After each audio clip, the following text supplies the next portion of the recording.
How you doing? This is Mario with Clean Cut Landscaping, and we're in Lakeview today doing a sod renovation. We have sprayed the existing lawn with herbicide to kill all the weeds. And now we're in the process of using a sod cutter to remove all the old sod. Let's take a look at it and see how it's done.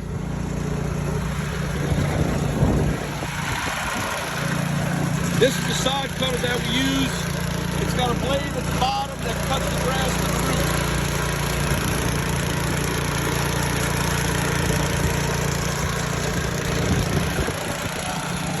Once the machine makes a pass, we come back with a shovel and we're scraping up all the dead grass and we'll get it down to the base soil. Then we will continue our prep from there. So this is how the grass is removed. If you need your grass renovation done properly, call Mario with Clean Cut Landscape, 415-1438. Thank you.